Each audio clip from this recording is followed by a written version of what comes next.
Everyone. We will start the recording now. I see it started. Good. Welcome to the West Valley Unitarian Universalist Church in Glendale, Arizona, and welcome to our Zoom church service. I'm really happy you're here to share it. My name is Barry Linden. I'm your worship associate and the co-host for the meeting. Paul Darling is the other co-host and is the one showing the slides and playing the videos and the music as needed. Parts of the service will be recorded and uploaded to our YouTube channel for later viewing. Due to copyright issues, some of the music will not be recorded, and we will also stop recording prior to doing the joys and concerns at the end of the service. You're then able to unmute yourself and give your joy or your concern without sharing it with the entire world. Following the formal part of the service, we will keep the meeting running for a while to allow you to talk to each other as you would in a fellowship hour. It's so good to see all of you here today. While we're not in the same space, I hope that all of us can find the connection we have missed so much during the past year now. Let me welcome you with these words. Be Here in This Moment by Chip Rausch. We are about to enter sacred time. We're about to make this time and this place sacred by our presence and intention. Please turn off or silence your phones, and as you do so, I invite us also to turn down the volume on our fears, to remove our masks, and to loosen the armor around our hearts. Don't take my word for it. Do it as slowly as you need to. If you take a little risk with these good people, you may find that they have the same human needs as you do. Breathe. Let go of the expectations placed on you by others and those they taught you to place on yourself. Drop the guilt and the shame, not to shirk accountability, but in honest expectation of the possibility of forgiveness. Let go of the thing you said the other day. Let go of the thing you dread next week. Be here in this moment. Breathe. Here. The only announcements I have for today are just a reminder to please make a pledge if you haven't yet, and send in your pledge card to the church as soon as possible so that the board may prepare a budget to present at the spring congregational meeting. Also, we are having a Zoom meeting to discuss how and when to reopen for in-person services. If you would like to be part of that process, please let me know after the service. In the future, if you have announcements that you would like read aloud in the service, please send them to me and I will make sure that the worship associate has them for the service. To begin our service, we will have the lighting of the chalice.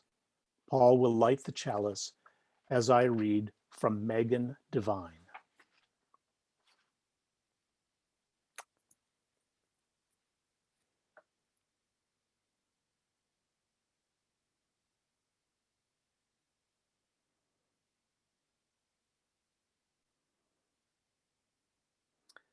Thank you, Paul. I did make a mistake. This is not by Megan Divine, it's by Laura Thompson. Across the distance, the light from within me shines, sending love to all. Across the distance, your light is fuel that warms me and helps to keep my own light burning.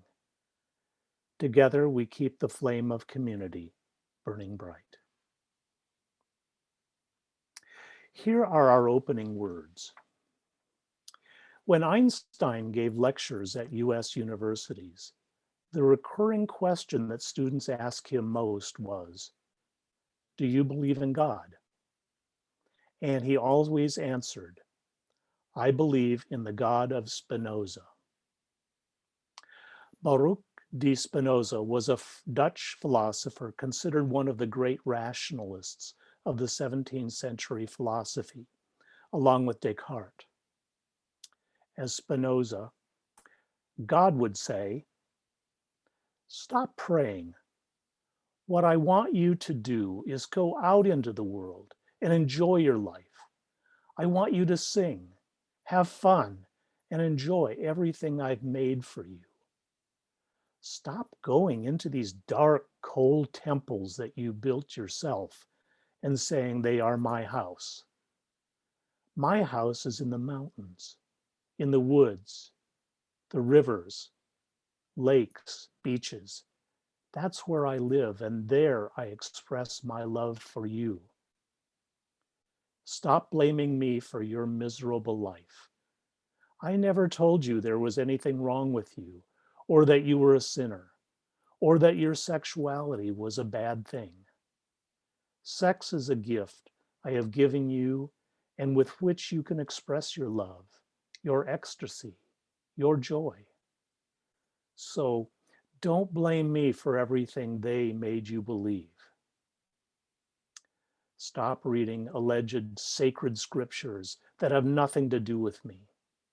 If you can't read me in a sunrise, in a landscape, in the look of your friends, in your son's eyes, you will find me in no book. Stop asking me, will you tell me how to do my job? Stop being so scared of me. I do not judge you or criticize you, nor get angry or bothered.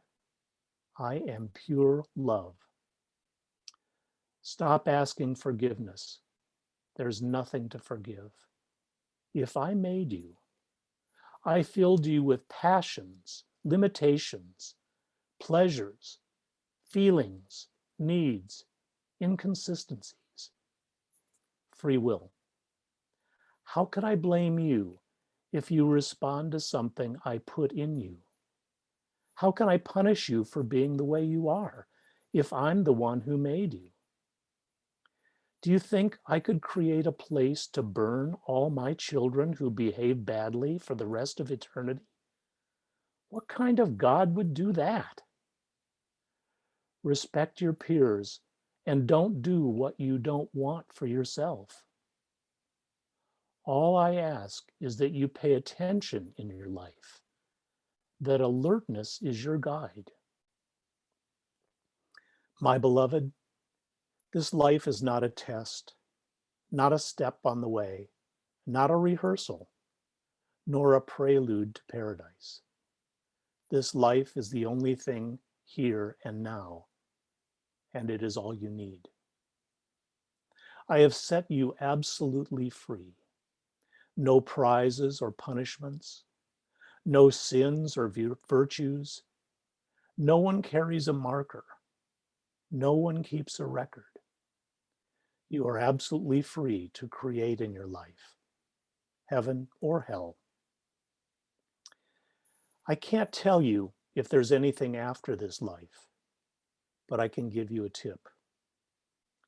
Live as if there is not, as if this is your only chance to enjoy, to love, to exist.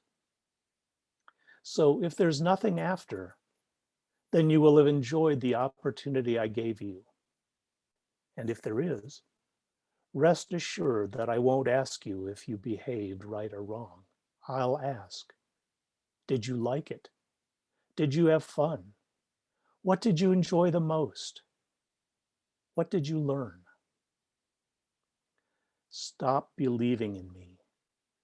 Believing is assuming, guessing, imagining. I don't want you to believe in me. I want you to believe in you. I want you to feel me in you when you kiss your beloved, when you tuck in your little girl, when you caress your dog, when you bathe in the sea. Stop praising me. What kind of egomaniac God do you think I am? I'm bored being praised. I'm tired of being thanked. Feeling grateful? Prove it by taking care of yourself. your health, your relationships, the world. Express your joy. That's the way to praise me. Stop complicating things and repeating as a parakeet what you've been taught about me. What do you need more miracles for? So many explanations? The only thing for sure is that you are here, that you are alive, and that this world is filled with wonders. Spinoza. That seems to me to be a good expression of our universalist traditions. In some denominations, there is a creed that must be agreed to when joining. Since our beliefs are so diverse, we don't have that. Instead, we have aspirations for ourselves and for this community. Please join me in reading our covenant as Paul puts it on the screen.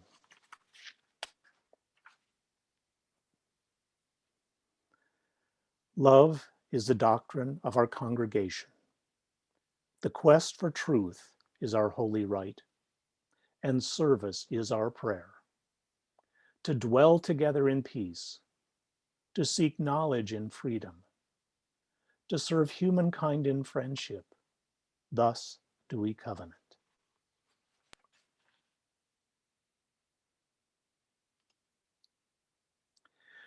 When we were meeting in person, Sharon Moore developed some readings on our UU principles, and we included them in our services to remind ourselves about our principles.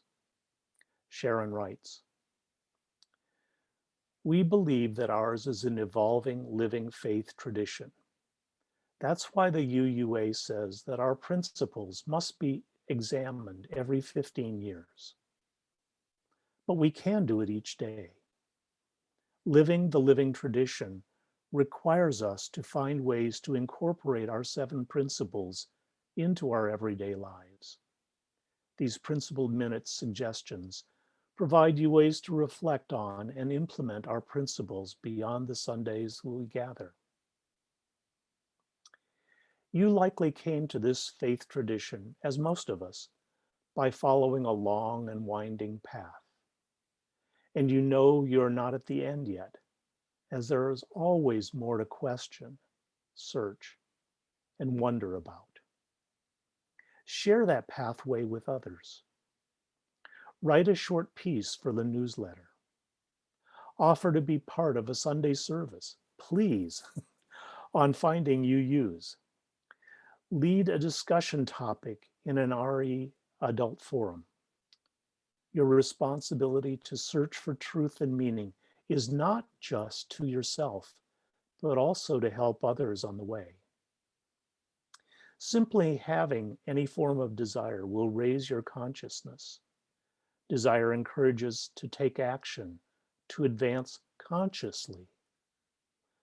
The state of apathy or not caring about your consciousness will naturally lower your consciousness. Desire is a powerful way to raise your consciousness. What do you desire from our church? What do you desire to become a better you? What are your spiritual goals?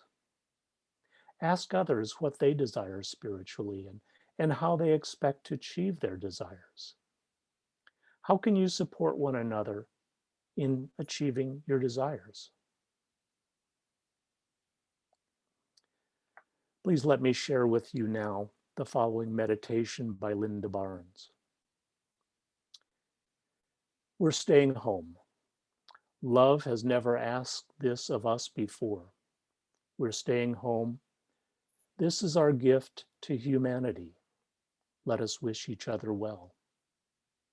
For those staying home alone, I offer you this blessing. May you grow a deeper understanding of your own worth.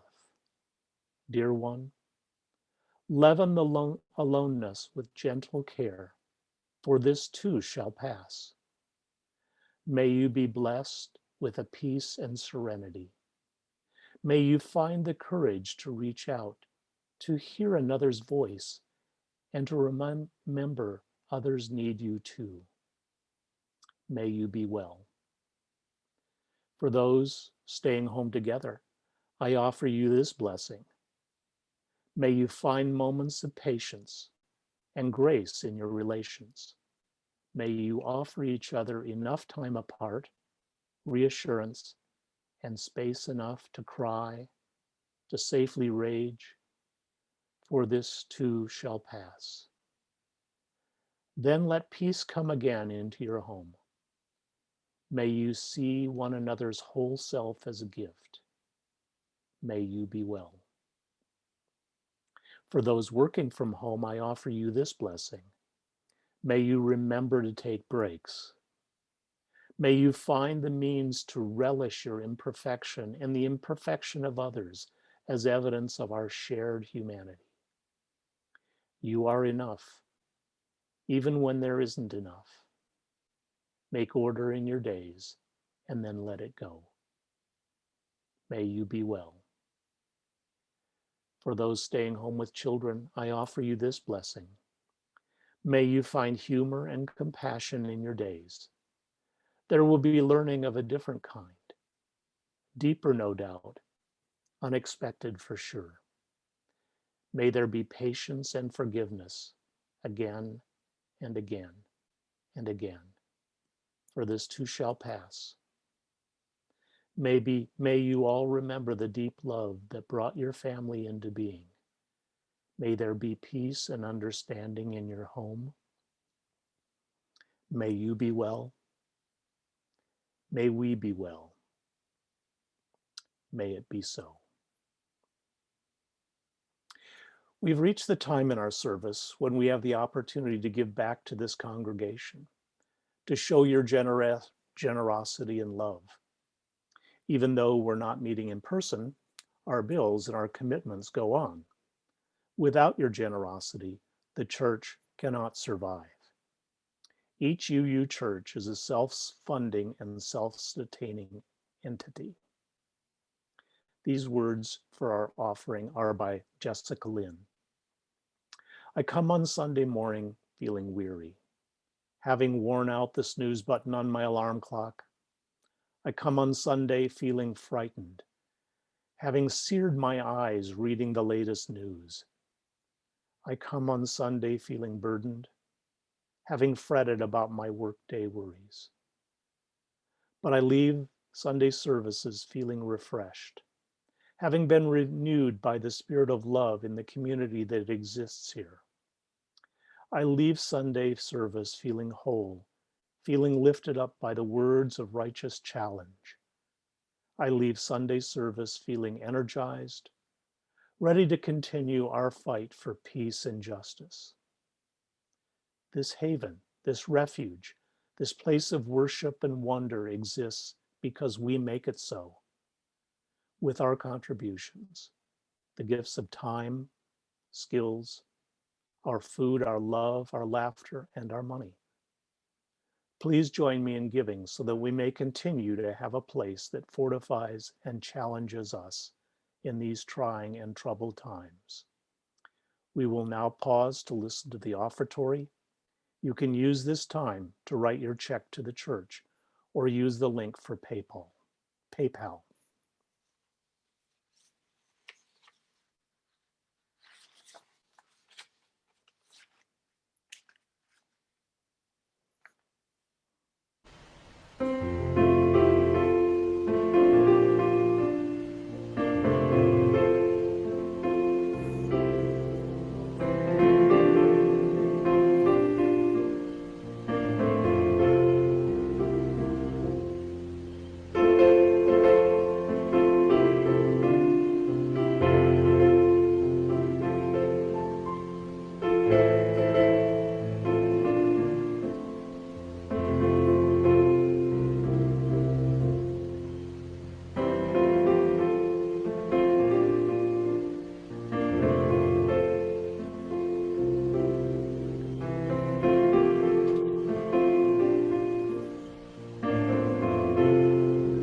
I don't know, were you singing along to that? I found myself certainly humming along to that. How can we keep from singing? Thank you, Joe and Paul, and I thank all of you for your generosity. Our speaker today is our twice-a-month supply minister, Reverend Cathy, and I would have to say she's probably our all-time favorite speaker. Oh. She will be finishing up the services on the monthly theme of mindfulness.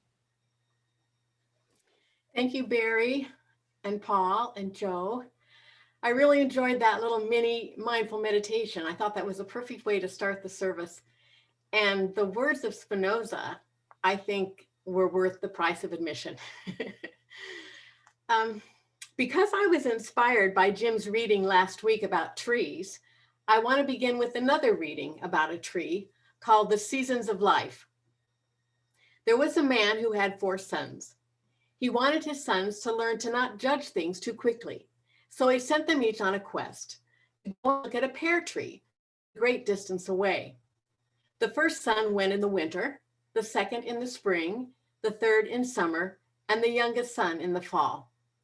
When they had all gone and come back, he called them together to describe what they had seen. The first son said that the tree was ugly, bent, and twisted. The second son said no, it was covered with green buds and full of promise. The third son disagreed. He said it was laden with blossoms that smelled so sweet and looked so beautiful, it was the most graceful thing he had ever seen. The last son disagreed with them all. He said it was ripe and drooping with fruit, full of life and fulfillment. The man then explained to his sons that they were all right because they had each seen but one season in the tree's life. He told them you cannot judge a tree or a person by only one season, and that the essence of who they are and the pleasure, joy, and love that come from that life can only be measured at the end when all the seasons are up. If you give up when it's winter, you will miss the promise of your spring, the beauty of your summer, the fulfillment of your fall. Don't judge a life by one difficult season. Don't let the pain of one season destroy the joy of all the rest. We can do that if we stay in the moment and accept what that moment has to offer. Last time I spoke, it was about the benefits of mindfulness. However, there is a shadow side of mindfulness. So says David Loy, American author and Zen teacher. In an essay of the same title, he writes that suddenly the mindfulness movement has become mainstream, making its way into schools, corporations, prisons, and government agencies, including the military. The media now regularly cite scientific studies that report on numerous health benefits of mindfulness meditation. These are beneficial and promising developments, yet they have a shadow, perhaps most evident in some of the ways that corporate cultures have embraced the practice. Some Buddhists have celebrated the success of the mindfulness movement as the Trojan horse that is helping Buddhism to infiltrate and transform modern society. But if that metaphor is appropriate, it is not yet clear which is the horse and which is Troy. In order to make mindfulness palatable to the business world, he says, it has been portrayed as stress reduction and attention enhancement. He calls this stripped down approach McMindfulness. Its Buddhist roots have been forgotten, as has its foundation in social ethics with the purpose of transformation. Rather than seeing mindfulness as a means to awaken individuals and organizations from the 3 poisons that the Buddha identified, the unwholesome roots of greed, ill will, and delusion, it is sometimes refashioned into a technique that can indirectly reinforce those very unwholesome roots, the 3 poisons. Secularizing, materializing mindfulness is its shadow side. Besides the shadow side to be aware of, there are also obstacles to developing a daily practice of mindful meditation that we should acknowledge. There's a saying that if you can find a path with no obstacles, it probably doesn't go anywhere.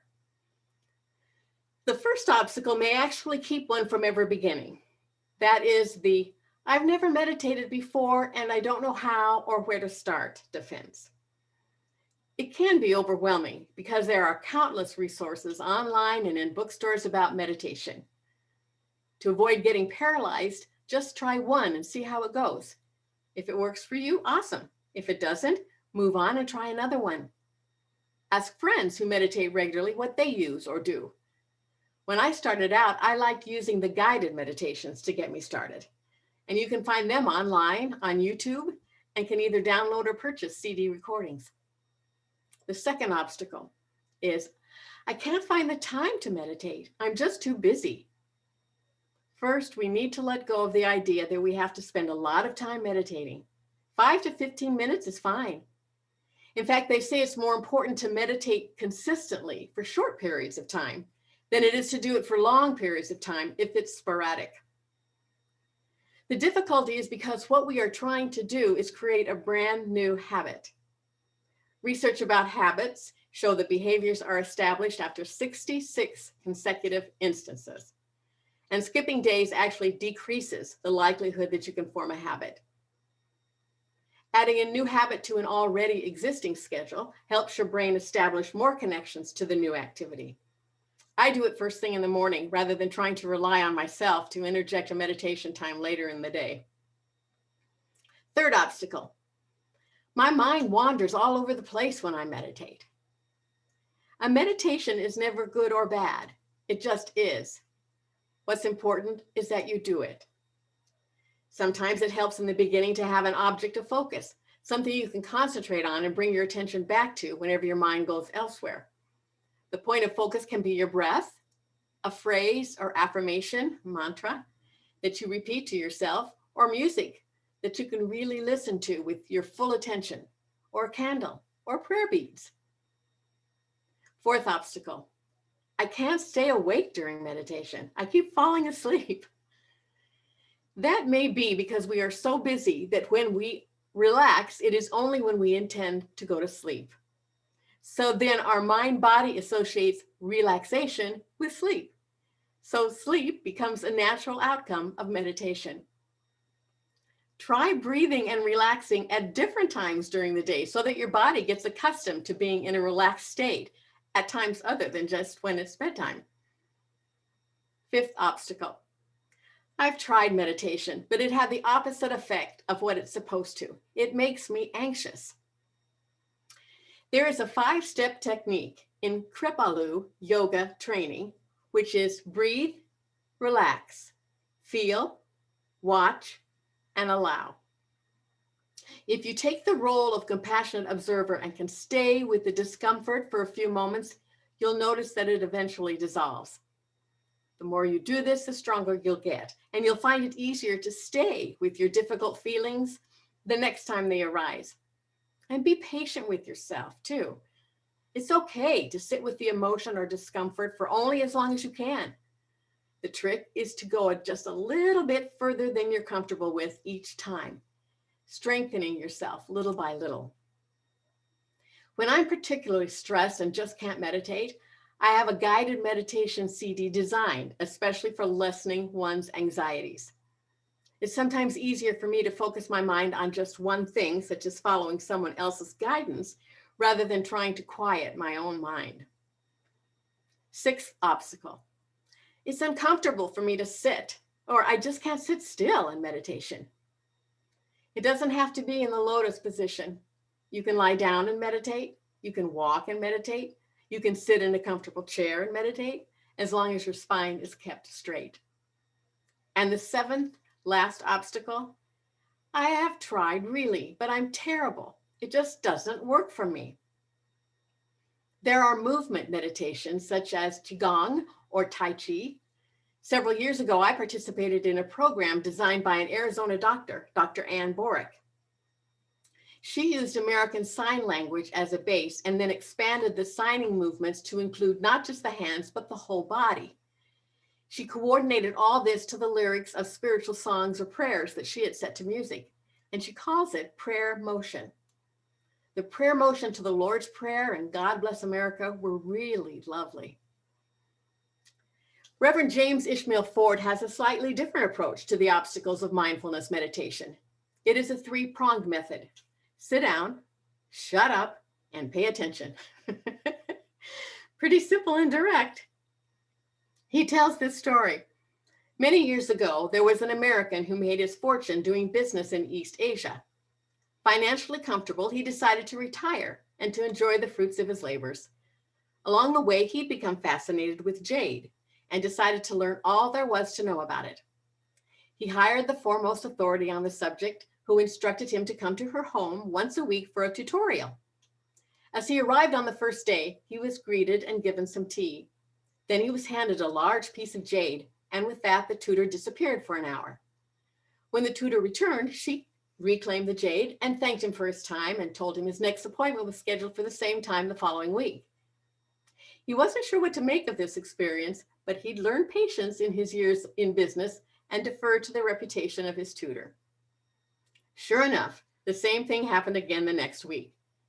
This time he was less willing to defer, but he restrained himself and came back for a third time, and then a fourth time.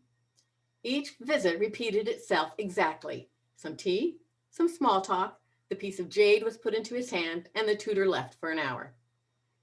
Finally, after many weeks, he was once again handed the jade and the tutor departed. But at the end of that hour, he couldn't contain himself any longer. Everything that had been boiling up within him burst forth when the tutor returned, and he said, "I have no idea what you think you're doing, but I am no fool. You've just been wasting my time and my money. And now, to add insult to injury, this time you put a piece of fake jade into my hand." And he was right. It was fake. It was all about the importance of just paying attention. Perhaps you're stressed. Perhaps you have some burning question about life and death. Perhaps you intuit that there is something more to all of this than you've been told. Sit down, shut up, pay attention. You never know when it will reveal what is true and what is fake. Mindfulness is simply being aware of what is happening right now without wishing it were different. Enjoying the present without holding on when it changes, which it will. Being with the unpleasant without fearing that it will always be that way, which it won't. Besides having our thinking distracted, there is what some researchers are calling a crisis now of distracted living. Distracted living causes us to miss out on much of our life because we are torn in so many directions that we can't seem to focus on any one thing at all. The age of information has helped us become better connected and informed, but it has also made our lives more hectic and distracted. It has led us to believe that we need to absorb every ounce of information that comes our way and squeeze as much as we can into our daily schedules to get the most out of life. We may not be out now and rushing around, but we are Zooming here and there, inundated with emails that we have to read, and online classes and webinars galore that we should attend. Renowned cognitive neuropsychologist Adam Gazzaley, MD, PhD, and professor at UC San Francisco, wrote a book entitled The Distracted Mind. In it, he presented research that proves our minds have not evolved yet to a place where we are able to deal with the amount of information we receive. And our ability to disconnect from the outside and to be in the present moment is decreasing. He writes that the perception-action cycle, which is critical to our survival, has undergone major evolutionary modifications. Both our perceptions and our actions have become much more complex. I posted something this week on Facebook about knee-jerk reactions and that there is so much more to us than that. And he describes that more than is exactly what separates us from the animals. Humans have experienced an evolutionary modification that broke the automatic reflexes. He says it is the most remarkable milestone in our brain's evolution. It is the time delay between perception and action interaction, which he calls the pause, P-A-U-S-E, pause. During the pause, neural processes called the executive function come into play. That's the ability to evaluate, make decisions, organize, and plan. For me, the entire pandemic year has helped me utilize the pause in a bigger way than at any other time in my life. I am grateful for being able to slow down this last year, reassess my priorities, clear off my calendar, and notice and appreciate each day. I've enjoyed it so much that I'm a little reluctant to just go back to the way things were before, the normal. Author and human behaviorist Beverly Flaxton wrote the following in an essay entitled, "Take Your Attention Back." To live a fulfilling life, we need to concentrate on what matters most and trim off the redundant time eaters. Here is an easy exercise to help you identify your distractions. If you had only one day left to live, would you spend your time on blank, your choice of activity? Once you realize where your priorities lie, turn your undivided attention toward them and use all your efforts and resources to achieve things that make you feel proud and content. She offered some things you can do to stop living distracted and add more value to the time that you have. Slow down and reassess. We don't even walk anymore.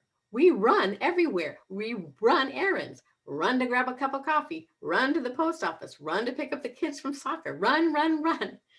The funny thing about running is that while you do move pretty fast toward the finish line, you fail to notice the things you pass by. Sometimes you realize you aren't even running in the right direction to your goal. Stop running and rushing through life.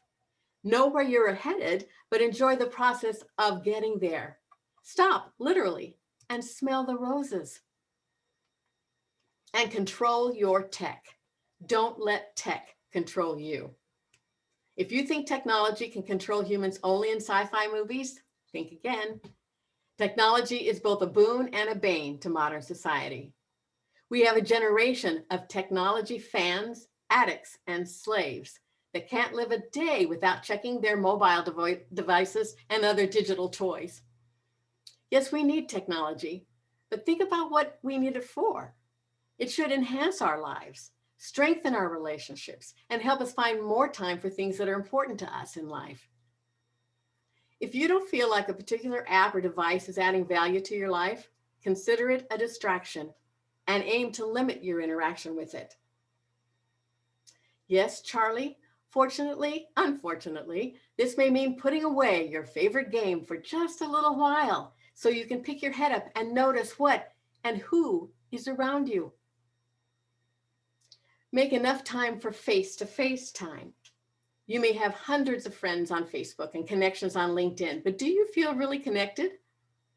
It is great to catch up with old friends and to know what's happening in your social circle, but communicating solely online can leave you feeling like something is important and it is missing.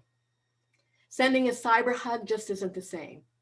Excluding a couple of your closest friends, when was the last time you had a genuine conversation with your other friends that went beyond a 2-sentence comment or a like under a new photo? Our social skills are being slowly eroded as screen time increases and face-to-face time slowly dwindles away. And lastly, no, it isn't lastly, almost. Clear up your physical and mental clutter.